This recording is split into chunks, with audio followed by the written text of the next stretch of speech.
یاری بکەن لە بینی خۆتانە بڵێ ناسە ئافەرم زۆر باشە دەی بەرزی کەرەوە شێراسا کاکە لێدە باوکم زۆر چاکە ئافەرم حەمە زۆر چاکە دەست خۆش زۆر باشە وەسەد چێ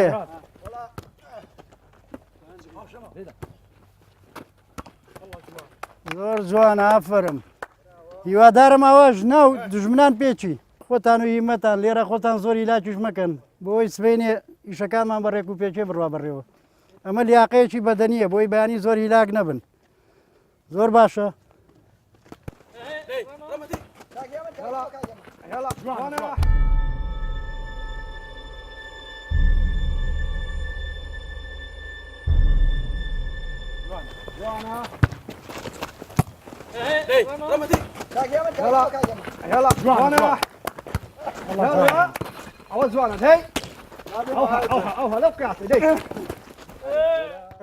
کۆتایی بەچە دەستان خۆش بێ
فجروهم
دەست بە ئیش خۆتان بە شێوەیەکی زانستی ڕێگە فەرعەکان و ڕێگەسەرەکان بۆ بچێندرا و تەلەیش هەیە.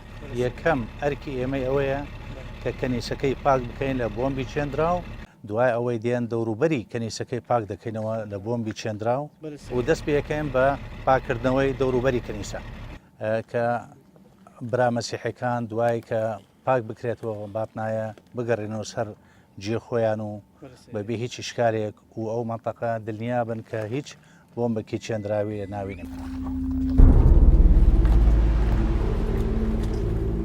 ئەسەکن ئامودی لەکن ئامودی لە بن دیوارێت تاسین ئەتۆ دیوارە کووە سوورێت و دەگە و دیوارێت سوورێ و باش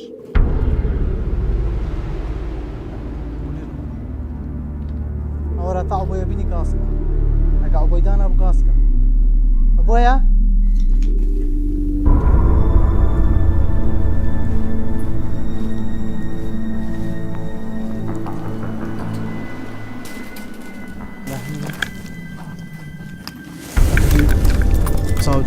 باش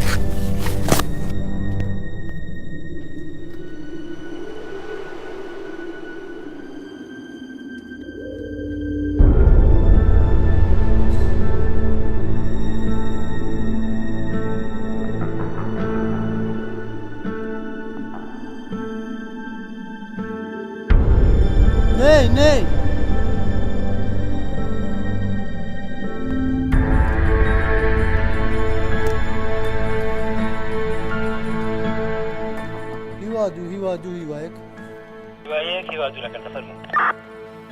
هیوا دوو کەنیسەکە بۆم ڕێژ کرا هیوا دوو کەنیسەکە بۆم ڕێژ کرا هیوا دوو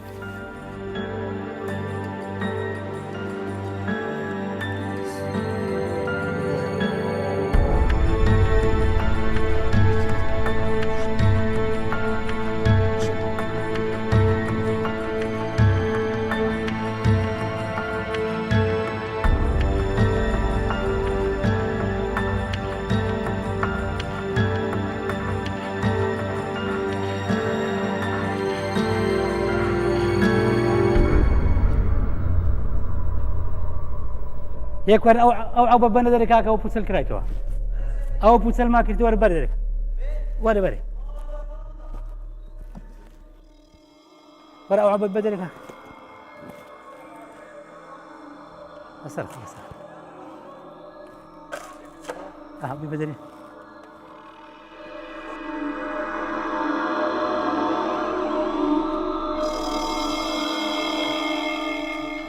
بەرێ بەرێ بەرێ بەرێ کاک نەقیب دلدار کاکە ئەوە ئێرە هیچی لێ نەما بەرێ ناو سەلازەش بۆی لێە سەلازەشان بۆ بڕێژ کردیا هیچ ئەزەلێنە ئەو کتابە ئاینیە ئاینی مەسیحیە ئەوشان بۆ بڕێژ کردیا لەگە سەلازە هەر کاتی ئادێسکاری سەلازەت کرد یان دەستکاری و کتابی بکەی ئەتەقیتەوە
هەر یەکێک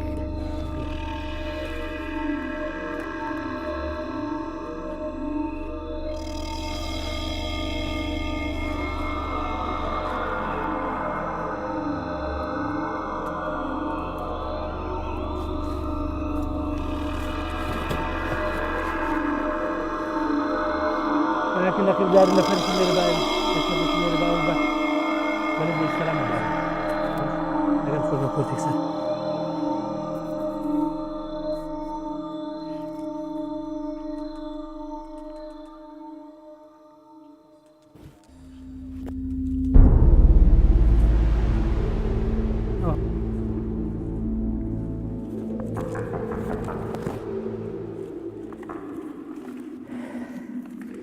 وانا عبان شرق الكاكا برا سيدي اللواء فرمون كنيسة كان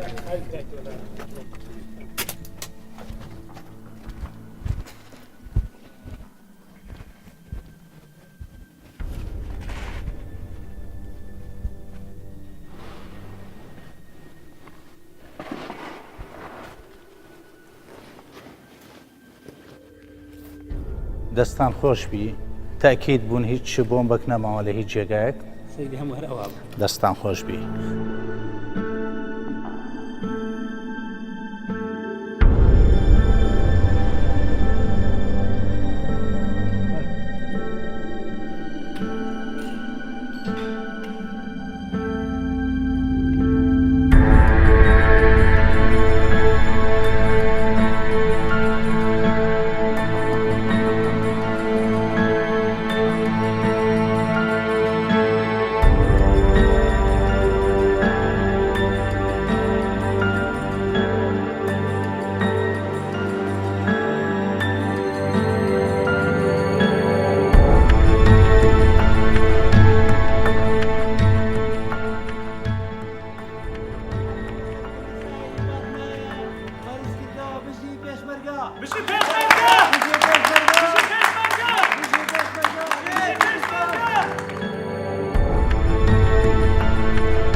آثار داعش موجودة في قرية بطنايا شێنەواری داعش بە باتنایەوە ماوە عام ونصف کە 2 ساڵ و نیو بە لێسا داگیری کرد. آثار الدمار وەک دەبینن ئاسەواری وێرانکاری بەسەر دار و دیوارەکانەوە دیارە.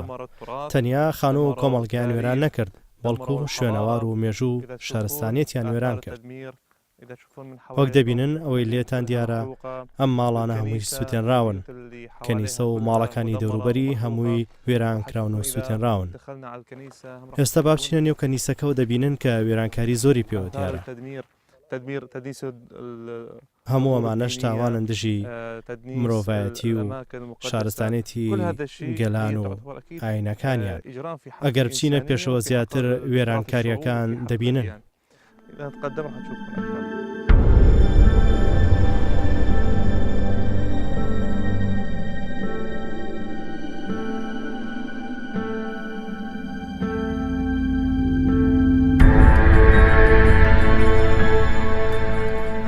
هذا دير راهبات ئەمە دێر یاخود ماڵی ئافرەتە ڕەبەنەکانە کە ژیانی خۆیان بۆ خزمەتی خەڵک و خوێندن و هەژاران تەرخان دەکەن. ئەمە دێری ئەو ئافرەتە ڕەبەنانەیە کە لێرە لە باتنایە بوون کە وەک دەبینن بە تەواوی وێران کراوە. ماڵەکانی دەوروبەریشی وەک دەبینن بە تەواوی گەڕەکەکە وێران بووە. واتە دەتوانین بڵین باتنایە ناوچەیەکی کاول بووە. زیاتر لە ١٨٠ خانەکانی بە تەواوی وێران کراون.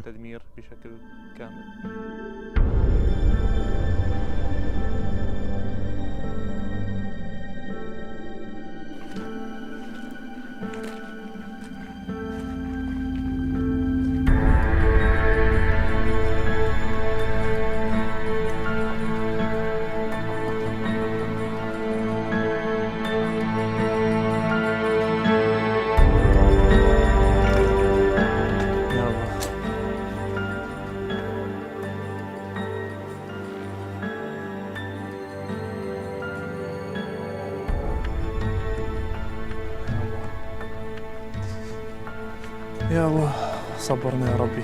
خۆی ئارامی پێ بدە. هذا ئەمە پێویستە جێگیر بکرێتەوە نەوەک جارێکی دیکە بکەوێت. داوا لە خۆی گەورە دەکەین پاداشتی هەموو کەسانە بداتەوە کە خاکەکەمانیان ئازاد کردەوە و شیفای بریندارەکان دا و ئاشتی و ئارامی بگەڕێتەوە بۆ ناوچەکەمان و هەرێمەکەمان.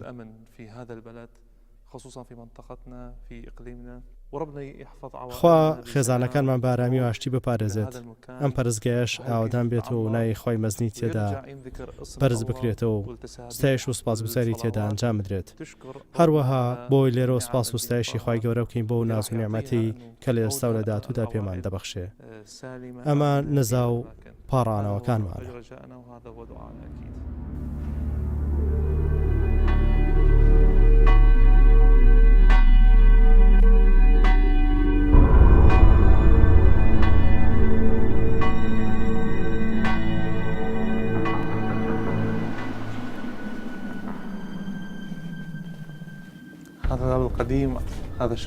ئەمە کاری دەستی کۆنە، هەمووی پەیکەرتاشیە.